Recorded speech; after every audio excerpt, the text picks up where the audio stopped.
नमस्कार मंडळी, मी संध्या सप्रे. यूट्यूबवरील अमृताचे डोही या माझ्या आध्यात्मिक चॅनलमध्ये मी तुम्हा सगळ्यांचं स्वागत करते. आपण भागवत कथा पुराण बघत आहोत. आजचा एपिसोड हा भागवत कथा पुराण एपिसोड 14 मी चालू करत आहे. या एपिसोडमध्ये आपण काय बघणार आहोत ते आपण जाणून घेऊया. पुरंजन आख्यान आपण बघणार आहोत. पुरंजन आख्यानाचे तात्पर्य काय आहे ते जाणून घेऊ. पंचकोश विवेक जो तैत्तरीय उपनिषदामध्ये मांडलेला आहे त्याबद्दल जाणून घेऊ.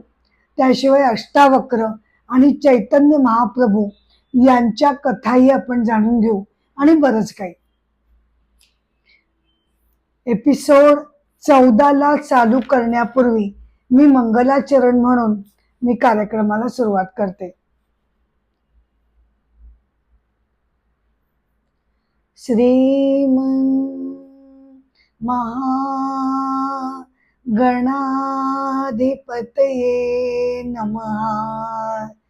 वक्रतुंड महाकाय सूर्यकोटि समप्रभ.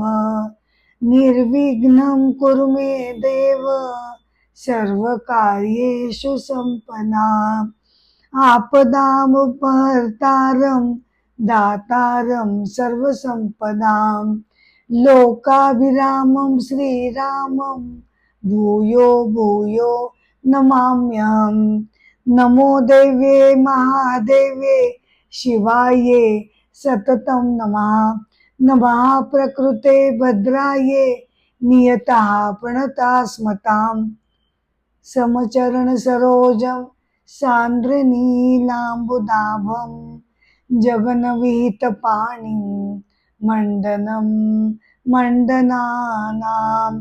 तरुण तुलसीमाला कंधरं कंजनेत्रं. सदय धवलहासं विठ्ठलं चिन्तयामि. आदो देवकी देवी गर्भजननं गोपी गृहे वर्धनं. मायापूतन जीवितापहरणं गोवर्धनोद्धारणं. कंसच्छेदन कौरवा दिहननं कुन्ती तनूजावनम्. एतद्भागवतं पुराण कथितं श्रीकृष्ण लीलामृतम्. सच्चिदानंद रूपाय विश्वोत्पत्त्यादिहेतवे.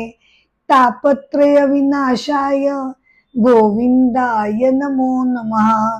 कृष्णाय वासुदेवाय हरये परमात्मने प्रणतक्लेशनाशाय गोविंदाय नमो नमः. भागवत कथा पुराण एपिसोड 14 चतुर्थ स्कंद त्याचा भाग 3.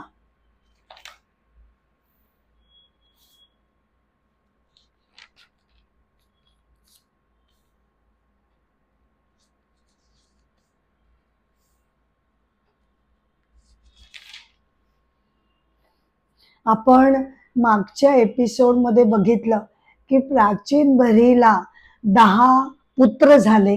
त्या 10 जणांचं नाव त्यांनी प्रचेता असं ठेवलं आणि मग प्रचेता ध्यानधारणा आणि तपस्या करण्यासाठी वनामध्ये निघून गेले. इथे प्राचीन भरी जो होता तो केवळ कर्मकांड राज्यकारभार यामध्येच तो मग्न होता. त्यामुळे त्याला आत्मज्ञानाबद्दल जराही जाणीव जागृती मनामध्ये आलेली नव्हती किंवा वैराग्य त्याच्यामध्ये प्राप्त झालेलं नव्हतं. त्यानं महर्षी नारदांना विनंती केली की कृपया आपण मला आत्मज्ञान प्रदान करावं. तेव्हा महर्षी नारद त्याला म्हणाले की मी तुला त्याआधी पुरंजन आख्यान सांगतो. ते अत्यंत प्राचीन असं आख्यान आहे, ते तू ऐक. पुरंजन आख्यान. पुरंजन नावाचा कीर्तिमान राजा होऊन गेला बर का. पुरंजन नावाचा कीर्तिमान राजा होऊन गेला. त्याला अविज्ञात नावाचा एक मित्र होता. दोघेही जण चालत चालत जात होते.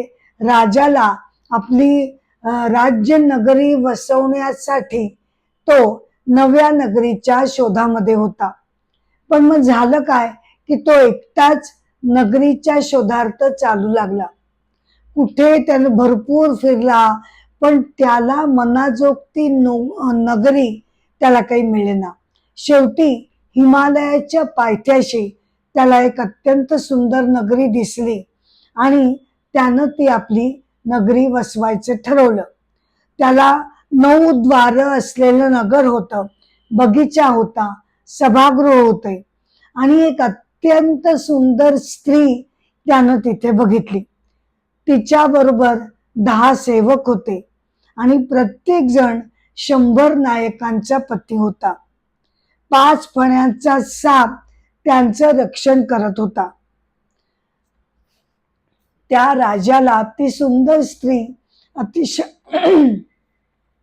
अतिशय आवडली आणि दोघांनी त्या नगरीमध्ये एकमेकांबरोबर राहून आनंद उपभोगला. 100 वर्ष त्या नगरीमध्ये त्या दोघांनी एकत्रपणे व्यतीत केली. तो राजा आता राणीच्या आज्ञेप्रमाणे राहू लागला. तिची आवड निवड, तिचा रागलोभ, तिचे एकंदर सगळे विकार, विचार, भावना यांना तो प्राधान्य देऊ लागला.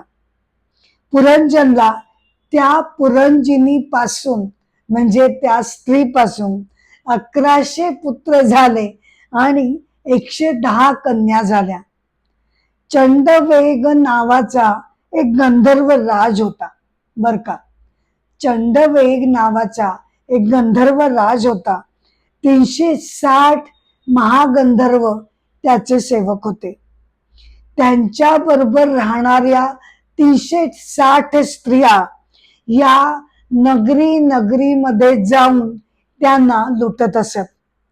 चंडवेगाच्या सेवकांनी पुरंजन राजाच्या नगरीला वेढा घातला आणि नगरी लुटायला प्रारंभ केला. तेव्हा 5 फण्यांचा जो नाग होता त्यानं त्यांना अडवण्याचा प्रयत्न केला, परंतु त्याला काही यश मिळालं नाही.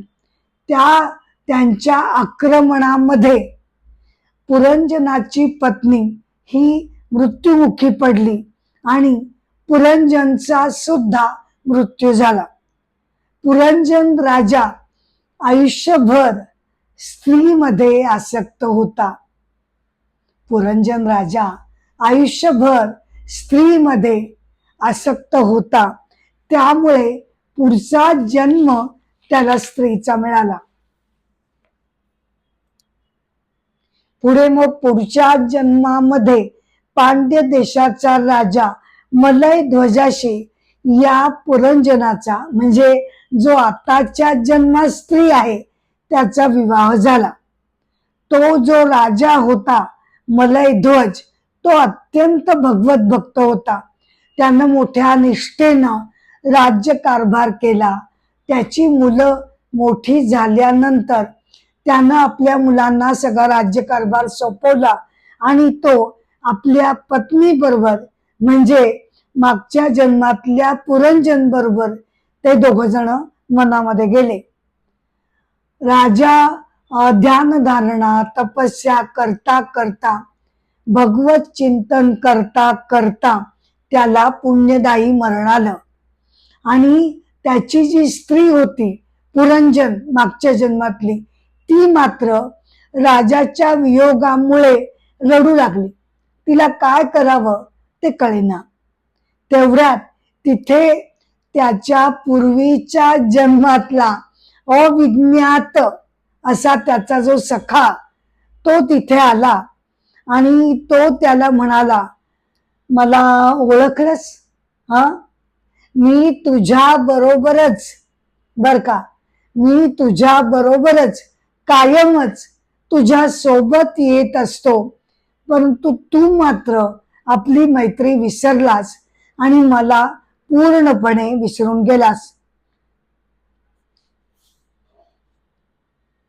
आता या पुरंजन रूपी आख्यानाचा अर्थ काय? तर पुरंजन रूपी राजा म्हणजे आपला जीव, आपण स्वतः ते आहोत. अविज्ञात हा त्याचा जो मित्र दाखवलेला आहे तो म्हणजे कोण, तर प्रत्येकाच्या हृदयातील असलेला ईश्वर, तो अविज्ञात. नवद्वारांची नगरी म्हणजे शरीर आणि स्त्री म्हणजे बुद्धी. जीवाचं जेव्हा बुद्धीशी मिलन होतं तेव्हा बुद्धी आनंदी तर जीव आनंदी, नाही का. आपण आपल्या मन बुद्धीशी एवढं काही एकरूप झालेलं असतो, आपण म्हणजे जीव, की त्यामुळे मन आणि बुद्धी जर आनंदी असेल तर जीव सुद्धा हा आनंदी राहतो. चंडवेग कोण आहे, तर चंडवेग हा काल आहे आणि वृद्धावस्था, ज्वर, ताप, दुःख, शारीरिक पीडा ही त्याची सगळी सेना आहे. शेवटी दोघांचाही त्याग करावा लागतो. प्राचीन बहीण नारदांकडनं ही कथा ऐकली आणि त्या क्षणी जणू काही त्याला सगळं काही उमजून चुकलं, त्याला कळून चुकलं आपण आयुष्यभर केवळ आपल्या शरीर मन बुद्धीच्या ताब्यात होतो. त्यांच्या तालाप्रमाणे आपण सदैव नाचत राहिलो. आपल्यातील ईश्वर तत्वाची ना कधी आपण काळजी केली किंवा त्याची कधी आपण तपस्या केली. तो उठून बसला, त्यानं महर्षींना नमस्कार केला आणि तो म्हणाला की मी आता ताबडतोब मनामध्ये जातो आणि भगवंतांची तपस्या करतो. पुरंजन आख्यानाचं तात्पर्य काय आहे, तर आपल्या मनामध्ये हजारो वृत्ती निर्माण होत असतात. ही वृत्ती आनंदी वृत्ती, सुखाची वृत्ती, दुःखाची वृत्ती, क्रोधाची वृत्ती, त्या वृत्तींचे तरंग दिवसभर त्यांचा कल्लोळ मनामध्ये चालू असतो आणि त्या वृत्तीला आपण शरण जातो. त्यांची तृप्ती करण्याचा, त्यांचं समाधान करण्याचा आपण आयुष्यभर प्रयत्न करत राहतो आणि त्याचेच संस्कार आपल्या मनावर निर्माण होतात. सगळं आयुष्य वासनांची तृप्ती करण्यामध्ये निघून जातं. इच्छा उपभोग त्याच्या पलीकडे परमेश्वर तत्व आपल्या हृदयामध्ये वसलेला आहे याचा आपल्याला कधी शोध घ्यावासा वाटत नाही. मग काळाचा घाला या शरीरावर पडतो आणि आपलं शरीर आपल्याला त्यागावं लागतं आणि मग मृत्यूनंतर आपल्या जशा वासना वृत्तींचे संस्कार त्यांचं संचित जसं आपल्यामध्ये तयार झालेलं असतं त्या संचिताप्रमाणे त्या वासनांप्रमाणे आपल्याला अनुरूप असा दुसरा पुढचा जन्म त्याप्रमाणे मिळतो. परंतु आपण आहे याच जन्मामध्ये उपभोग घेत असताना सुद्धा जीवनाचा आनंद घेत असताना सुद्धा तो नाकारायचा नाहीये, पण त्याच्यावर आपला कंट्रोल हवा, संयम हवा आणि त्याच्या पलीकडे सुद्धा त्याच्या अतीत सुद्धा काहीतरी अमूल्य असं आहे जे आपल्याला मिळवण्याचा आपण प्रयत्न करायला हवा. हे पुरंजन आख्यानाचं तात्पर्य आहे.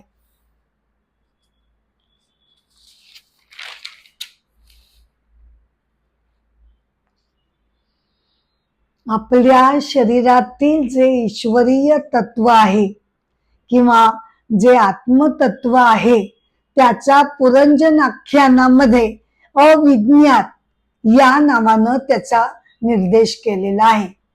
आपल्यातील अगदी प्रत्येकामध्ये हृदय गुहेमध्ये हे आत्मतत्व वसलेलं असतं असं उपनिषद आपल्याला गरजून सांगत असतात. तैत्तरीय उपनिषदामध्ये हे आत्मतत्व, त्याचं ठिकाण किंवा आजच्या भाषेत त्याचं GPS, त्याचं लोकेशन अगदी नेमकेपणानं तैत्तरीय उपनिषदानं प्रथमतः मांडण्याचा प्रयत्न केला आहे. त्यानं आपल्या शरीराची अंतर्गत रचना ही कशी आहे हे आपल्याला ते समजावून सांगतात आणि त्याच्या अतीत हे आत्मतत्व आहे. तैत्तरीय उपनिषद असं आपल्याला म्हणतं की आपलं शरीर म्हणजे पंचकोश आहे. यालाच पंचकोश पद्धती असं म्हटलं जातं. शरीर हे 5 कोशांनी एकात एक अशा 5 कोशांनी आपले शरीर बनलेलं आहे आणि या पंचकोशांच्या अतीत सूक्ष्म असं ईश्वरीय तत्व आपल्यामध्ये बसलेलं आहे. पंचकोशांच्या मदतीनं आपल्याला या ईश्वरीय तत्वाचा शोध किंवा पुनर्शोध, शोध म्हणण्यापेक्षा शोध आपण कशाचा घेतो, नव्यानं काहीतरी शोधायचं असेल तर त्याला शोध म्हणतात. तर ते तसं नसून ते ऑलरेडी आपल्यामध्ये आहेच आहे, त्याचा पुनर्शोध आपल्याला घ्यायचा आहे. पंचकोश म्हणजे एकात एक असलेले पंचकोश, 5 कोश. पहिला जो कोश आहे त्याला अन्नमय कोश असं म्हटलं जातं. म्हणजेच आपलं हे स्थूल शरीर जे आपल्याला डोळ्याने दिसतं. अन्नमय कोश हा स्थूल देह जो आपल्याला डोळ्याने दिसतो. या अन्नमय कोशाचं भरण पोषण हे अन्नामुळे होतं. हा अन्नापासून हा कोश म्हणजे स्थूल देह बनलेला असतो. अन्नाशिवाय मनुष्य जगू शकत नाही. पण अन्नमय कोश हे जड आहे, विकारी आहे, नाशिवंत आहे. हा जड आहे आणि अन्नमय कोश हा सतत बदलत असतो. स्थूल शरीर हे आपलं बदलत असतं. त्याच्या अनेक अवस्थांमधनं ते ट्रान्सफॉर्म होत असतं. बाल्यावस्था, मग तरुणपणच, मग वृद्धपणच, अशा त्याच्यामध्ये बदल घडत असतात. ते बघितलं जातं, ते अनुभवलं जातं आणि त्या अन्नमय कोशाला साक्षी असलेलं आपल्यातील आत्मतत्व असतं. आपल्या प्रत्येकाला हे जे शरीर मिळालंय ते जीवनाची अनुभूती घेण्याकरता मिळालेलं आहे. ते आपल्याला एक माध्यम मिळालेलं आहे, ते एक साधन आहे. आणि मनुष्य जन्म हा दुर्लभ असल्यामुळे या जन्मामध्ये आपण आपल्या ईश्वरीय तत्वाची अनुभूती घेऊ शकतो. तर त्यासाठी सुद्धा प्रामुख्यानं आपल्याला तपस्या करायची आहे. अन्नमय कोश म्हणजे आपलं स्थूल शरीर. मी जरी शरीर नाही असं जरी आपण वेदांत म्हणत असलं तरी या शरीराची उपेक्षा करायची नाही, तसं वेदांत आपल्याला कधीही सांगत नाही. शरीराची व्यवस्थित काळजी घ्यायची, त्याची व्यवस्थित निगराणी करायचे. का? कारण ते ईश्वर प्राप्तीसाठी मिळालेलं आपल्याला दुर्लभ असं साधन आहे. त्याला जपायचं आहे. पण त्याच बरोबरीनं केवळ शरीर म्हणजे मी नाही ही सुद्धा जाणीव मनामध्ये ठेवायची आहे. आता अन्नमय कोशाच्या आतला कोश जो आहे तो आहे प्राणमय कोश. स्थूल शरीर, आपल्यातील कर्मेंद्रिय, ज्ञानेंद्रिय यांना सगळ्या क्रिया करणं शक्य व्हावं म्हणून जी प्राण ऊर्जा आपल्या शरीराच्या आतमध्ये खेळती राहते त्याला प्राणमय कोश असं म्हटलं जातं. अन्नमय कोशाला आतून हा सर्व बाजूने प्राणमय कोश व्याप्त असतो. हा प्राणमय कोश हा सुद्धा विकारी आहे. तो येतो जातो, कधी कधी आपल्याला खूप उत्साह वाटतो, तेव्हा प्राण ऊर्जा अतिशय वेगानं आपल्यामध्ये संचार करत असते. तर कधी कधी आपल्याला एकदम दमल्यासारखं होऊन जातं.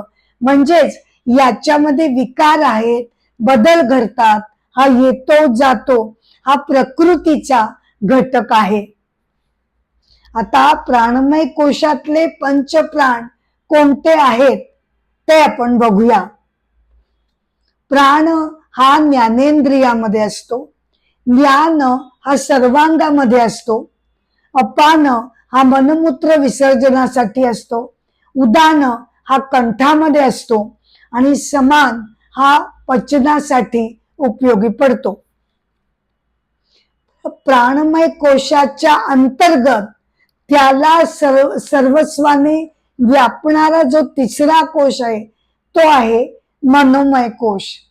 मन आणि ज्ञानेंद्रिय यांनी मिळून म्हणजे सूक्ष्म मन आणि सूक्ष्म ज्ञानेंद्रिय यांनी मिळून हा मनोमय कोश बनतो. प्राणमय कोशाला तो आतून व्यापून टाकून जातो. अहंपणा आणि ममत्व हे त्याचे प्रमुख गुण आहेत. मन नेहमीच विषय वासनांकडे धावत असतं. मीपणा, अहंकार हे सगळे त्याचे गुण आहेत. आता मनोमय कोशाला त्याच्या आत्म व्यापणारा चौथा कोश म्हणजे विज्ञानमय कोश. हा अधिक सूक्ष्म असतो, तो सर्वव्यापी असतो आणि तो आत्मतत्वाच्या अधिक जवळ जातो. पण हा सुद्धा विकारी आहे, बदलत असतो. आता शेवटचा पाचवा जो कोश आहे त्याला आनंदमय कोश असं म्हटलं जातं. म्हणजे आपण जेव्हा गाढ निद्रेमध्ये असतो तेव्हा सुद्धा सूक्ष्म वृत्तींचे तरंग मनामध्ये उठत असतात. जेव्हा लहान सहान आनंदाचे तरंग आपल्यामध्ये उठतात बर का, कोणत्या कोणत्या गोष्टींनी जेव्हा आपल्याला आनंद होतो, त्याच्या वृत्ती जेव्हा त्याचे तरंग जेव्हा उठतात आणि आपल्यातील आत्मतत्वाने जेव्हा त्या वृत्ती प्रकाशित होतात तेव्हा त्याला आनंदमय कोश असं म्हटलं जातं. परंतु प्रामुख्यानं म्हणा किंवा दुर्दैवानं म्हणा, केवळ आणि केवळ गाढ निद्रेमध्येच आपल्याला या गाढ आनंदाचा प्रत्यय येतो. जागेपणी हा संपूर्ण पूर्णत्वानं काठोकाठ भरलेला आनंदाची अनुभूती आपल्याला सहसा येत नाही. याचं कारण म्हणजे आपलं मनातले हजारो विकार, क्रोध, राग, संताप, तक्रार करण्याची सवय, या सगळ्या गोष्टींमुळे जरी आनंदमय कोशामध्ये आनंदमय वृत्ती असल्या तरी त्यांना वरती येऊ देण्याची आपण संधीच त्यांना देत नाही.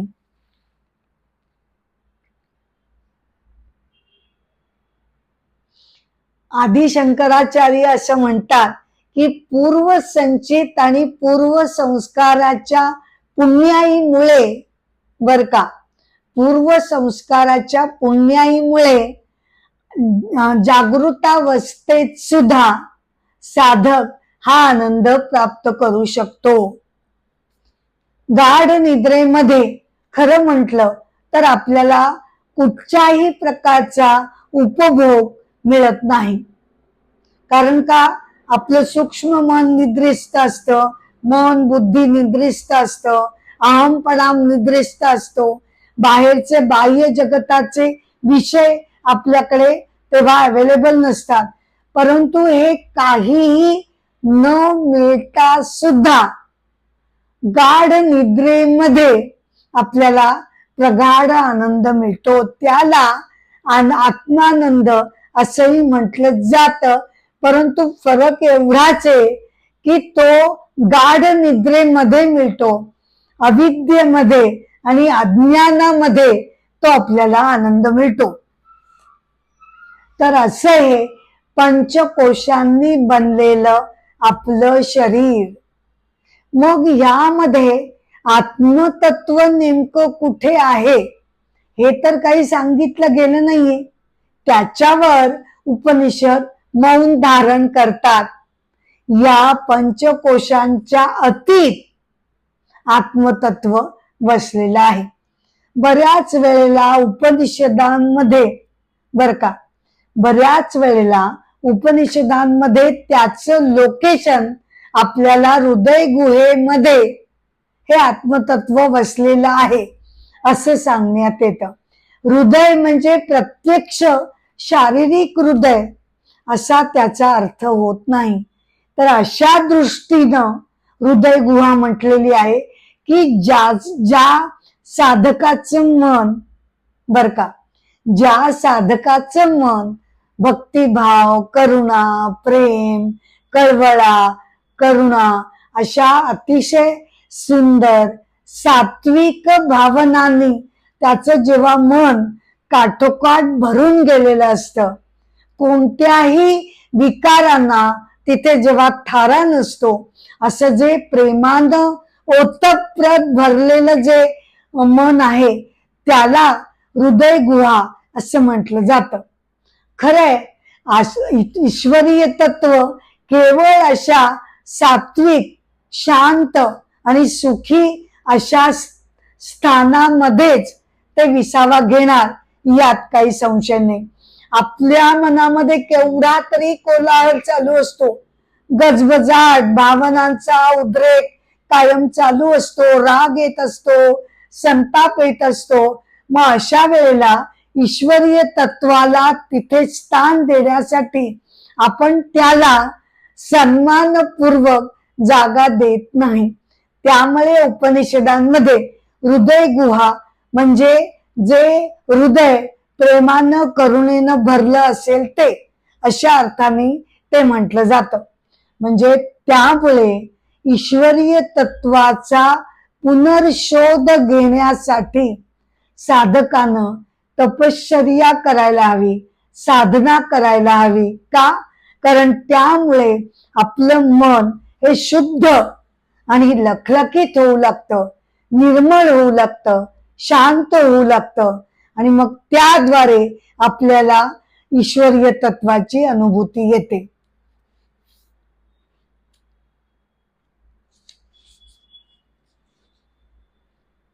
आता यावरून एक कथा मला तुम्हाला सांगावीशी वाटते. चैतन्य महाप्रभू चैतन्य महाप्रभू जन्म 1486, मृत्यू 1534. त्यांना गौरांग असंही म्हटलं जातं. लोकोत्तर वैष्णवपंथी संत म्हणून त्यांचा सन्मान केला जातो. भक्ती मार्गाचे ते प्रमुख प्रचारक मानले जातात. गौडीय वैष्णव संप्रदाय त्यांनी स्थापन केला. त्यांचे गुरु ईश्वरपुरी. चैतन्य महाप्रभूंचा जन्म कडुनिंबाच्या म्हणजे दीनच्या झाडाखाली झाला म्हणून त्यांना निमाई असं सुद्धा म्हटलं जातं. त्यांचं बराच काळ वृंदावनामध्ये वास्तव्य होतं. वैष्णव संप्रदायी भक्त त्यांना भगवान श्रीकृष्ण आणि राधा माता यांचा संयुक्त अवतार मानतात. भगवंतांची भक्ती आणि उपासनेसाठी चैतन्य महाप्रभू नीलाचल येथे 18 वर्ष राहिले. वृंदावन मध्ये त्यांनी 7 वैष्णव मंदिरांची स्थापना केली. त्यांना 1508 मध्ये आत्मसाक्षात्कार झाला. म्हणजे साक्षात भगवान श्रीकृष्णांची प्रचिती त्यांना आली व त्यांना परमेश्वराचा अवतार मानलं जाऊ लागलं. दधिती या प्रसिद्ध ग्रंथाचे लेखक पंडित रघुनाथ हे त्यांचे मित्र होते. या दोघांनी म्हणजे रघुनाथांनी आणि चैतन्य महाप्रभूंनी त्या एकाच विषयावर ग्रंथ लिहिलेला होता बर का. दोघ जण एकदा नावेतून गंगेमधनं जात होते तेव्हा रघुनाथांनी विचारलं की मी दधिती नावाचा ग्रंथ लिहिलाय आणि मी असं ऐकलंय की तू सुद्धा तो ग्रंथ लिहिलेला आहेस. तेव्हा कर्मधर्म संयोगानं चैतन्य महाप्रभूंच्या भगव्या झोळीमध्ये तो ग्रंथ त्यांनी ठेवून दिलेला होता. त्यांनी तो त्याला दिला. जेव्हा तो त्यांनी असा त्याचं परीक्षण केलं, थोडक्यामध्ये तो वाचून काढला, तेव्हा ते पंडित रघुनाथ जे होते ते चैतन्य महाप्रभूंच्या शैलीवर, त्यांच्या बुद्धिमत्तेवर ते अत्यंत प्रसन्न झाले आणि त्यांच्या मनाला असं वाटलं की ह्याचा ग्रंथ जर त्यांनी आपला प्रसिद्ध केला तर माझ्या ग्रंथाकडे कोणी सुद्धा बघणार नाही. त्यांनी आपल्या मनातली खंत चैतन्य महाप्रभूंना सांगितली. त्याबरोबर चैतन्य महाप्रभूंनी आपल्या मित्रासाठी बर का, त्यांनी आपल्या मित्रासाठी आपण लिहिलेला ग्रंथ तसाच्या तसा गंगा नदीमध्ये त्यांनी अर्पण केला. चैतन्य महाप्रभूंचं हृदय असं महाविशाल होतं. अनुकंपा आणि प्रेमानं आणि भगवंतांच्या भक्तीनं ते भारलेलं होतं. भक्ती मार्गावरनं अढळ निष्ठेनं चालत गेल्यास साधकाला निश्चितपणे मोक्ष प्राप्ती होते असं ते आग्रहानं सांगत असत.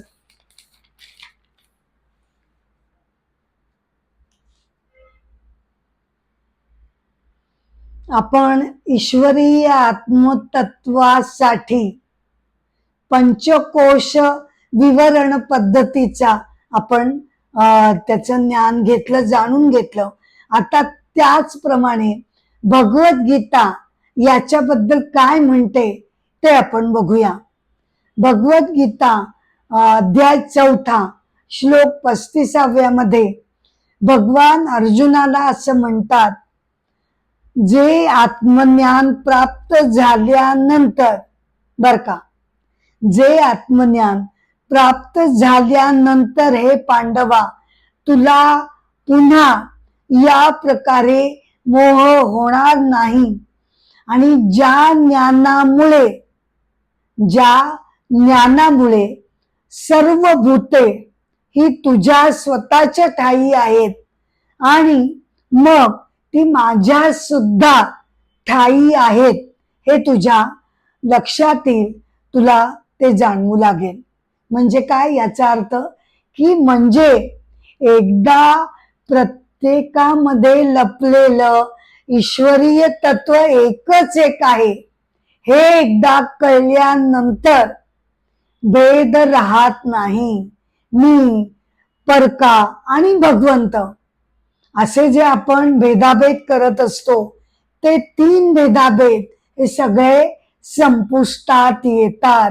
वरवरचं प्रत्येकाचं शरीर आणि मन आणि रूप हे वेगवेगळं आहे, पण आतून बघितलं तर प्रत्येक जण समान आहे हे त्याच्या लक्षात येतं.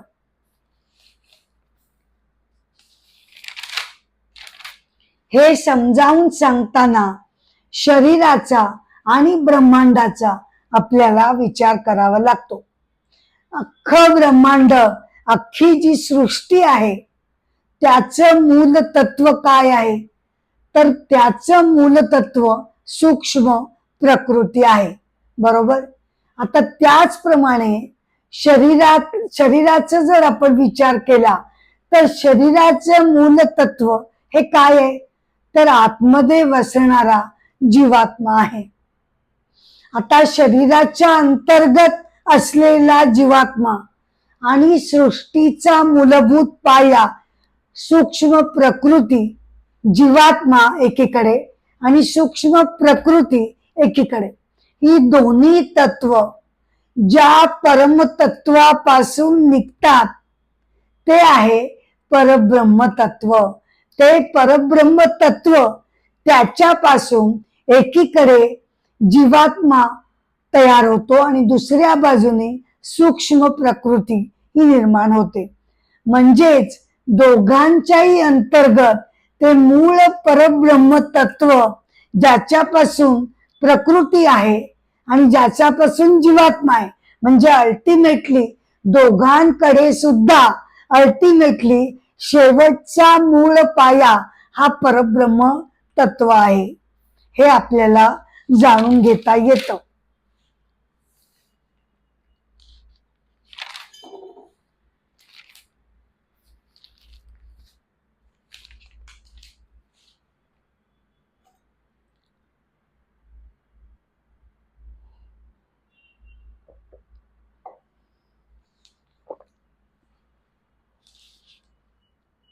या आत्मतत्वाचा पुनर्शोध जेव्हा साधकाला लागतो तेव्हा त्याचं जगाकडे बघण्याची त्याची दृष्टी ही अंतर्बाह्य अशी बदलून जाते. का? कारण मला कसा सगळीकडे भेद दिसत असतो. हा परका आहे, हा मला आवडताय, तो ना आवडताय, हा गोरा आहे, हा काळा आहे, हा श्रीमंत आहे, असे नाना प्रकारचे भेद मी त्याच्यामध्ये गुंतून पडलेली असते. सगळ्यांमध्ये एकच आत्मतत्व आहे हे मी जाणू शकत नाही. त्यामुळे सगळे वरवरचे जे भेद आहेत त्या भेदांमध्येच माझं सगळं आयुष्य निघून जातं. याच्या उलट सगळे वरवरचे भेदाभेद नष्ट होतात जेव्हा साधकाला आतील गाभ्याची प्रचिती येते. त्यालाच आत्मज्ञान असं म्हटलं जातं. मुंडक उपनिषदामध्ये त्याबद्दल एक अतिशय सुंदर असा मंत्र आलेला आहे. मुंडक उपनिषद मंत्र 8. विद्यते हृदय ग्रंथी छिद्यन्ते सर्व संशया. विद्यते हृदय ग्रंथी छिद्यन्ते सर्व संशया क्षीयन्ते चास्य कर्माणि तस्मिन् दृष्टे परावरे. म्हणजे काय? या मंत्राचा अर्थ काय झाला? तर हृदयाच्या गाठी सगळ्या उलगडून जातात. हृदय ग्रंथी म्हणजे काय? तर ऍक्च्युअल फिजिकल गाठी नाही बर का. हृदयाच्या गाठी हळूहळू आपोआप उलगडत जातात. याचा अर्थ काय? तर हृदय ग्रंथी हे कशाला म्हटलेलं आहे? तर अविद्या, काम, कर्म ही जी त्रिसाखळी आहे, त्रिसाखळी, त्याला हृदय ग्रंथी असं म्हटलेलं आहे. म्हणजे काय? अविद्या, अज्ञान. कोणतं अज्ञान आहे? तर माझ्या खऱ्या स्वस्वरूपाबद्दल माझं अज्ञान आहे. मी समजते मी म्हणजे शरीर, बस, हे माझं अज्ञान. मग त्या अज्ञानातून काय होतं? अविद्येतून काम ही साखळी तयार होते. काम म्हणजे वासना, इच्छा, बरोबर आहे ना. मी म्हणजे जर शरीर मन आहे तर शरीर मनाच्या असंख्य कामना असतात. त्या कधी तृप्तही होत नाहीत आणि त्या कमीही होत नाहीत, नाही का. म्हणजे अविद्येतून कामना, वासना तयार होतात. आणि तिसरं काय होतं त्यातून? कर्म. अविद्या, काम, कर्म. आता अनेक कामना तयार झाल्या म्हटल्यानंतर मला हजारो कर्म करणं भाग आहे, नाही का. कामना पूर्ण कशा होणार? जर मी नुसतीच स्वस्थ बसून राहिले तर माझ्या इच्छा मी काही पूर्ण करू शकणार नाही. मग त्यासाठी मी कर्म करते. आणि मग पुढचं काय होतं? कर्म केलं रे केलं की त्याची बंधनं संचितामध्ये जाऊन पडतात, नाही का? कर्म केलं की कर्मफळ हजर. काही कर्मफळ मी आत्ताच्या जन्मात भोगते, पण सगळीच्या सगळी काही भोगून संपत नाहीत.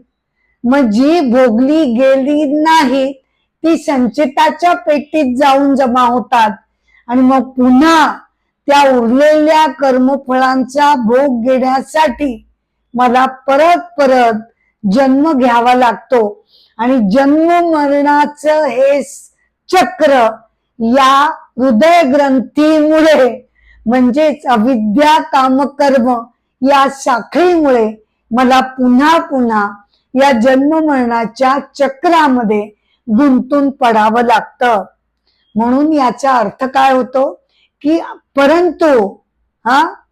परंतु ठीक आहे, हे जन्म मरणाचं चक्र जे आहे ते ज्ञानी मात्र ते भेदून पार होतो. केव्हा? जेव्हा त्याला आतील प्रत्येकाच्या मूळ गाभ्याचा साक्षात प्रत्यय येतो, साक्षात अनुभूती येते, तेव्हा त्याचे सगळे संशय फिटतात, भेदाभेद संपतात. मी म्हणजे शरीर आणि मन नाही, माझं खरं स्वरूप हे आत्मतत्व आहे, याची त्याला प्रत्यक्ष अनुभूती येते. आणि मग काय घडतं हे तो मंत्र सांगतो. हृदयाच्या सर्व गाठी उलगडून जातात, सर्व संशय नष्ट होतात. हे संशय जे असतात ना ते आपल्याला छळत असतात. उपनिषद सांगतात, भगवद्गीता सांगते, तरी सुद्धा आपल्या डोक्यामध्ये अनेक तर्क वितर्क आणि संशय हे निर्माण झालेले असतात. खरंच असं असेल का? खरंच तसं असेल का? तर वेदांत आपल्याला सांगतो, केवळ आम्ही सांगतोय म्हणून तुम्ही विश्वास ठेवू नका. स्वतः त्याची तुम्ही तपस्या करून अनुभूती घ्या आणि मग तुम्ही आम्हाला सांगा. परंतु आपल्या मनामध्ये संशयानं एवढं घर केलेलं असतं की त्या मार्गाकडे जाऊ की नको या विचारातच आपलं सगळं आयुष्य संपून जातं. पण ज्ञानीचं मात्र आत्मज्ञान प्राप्त झाल्यानंतर त्याचे सर्व संशय नष्ट होतात आणि मनुष्याच्या सर्व कर्मफळांचा त्याच्या संचिताचा नाश होतो. केवळ आणि केवळ आत्मज्ञानानेच कर्मफळांचं हे जे गाठोडं आपल्या मागे बसलाय ते पूर्णपणे नष्ट होतं. आता पुढचा जन्म घेण्याची गरजच राहत नाही. संचितच नष्ट झाल्यामुळे कोणतीही कर्मफळ उपभोग घेण्यासाठी शिल्लक राहत नसल्यामुळे संचित नष्ट होतं. जेव्हा त्या परमतत्वाचं साधकाला दर्शन होतं. असं परमतत्व जे जगताच्या मुळाशी सुद्धा आहे आणि ते व्यक्तीच्या शरीरामध्ये सुद्धा तेच तत्व दोन्हीकडे आहे. हे जेव्हा त्याला कळून चुकतं तेव्हा मनातले सगळे संशय नष्ट होतात आणि हृदय ग्रंथीच्या गाठी या उलगडायला लागतात.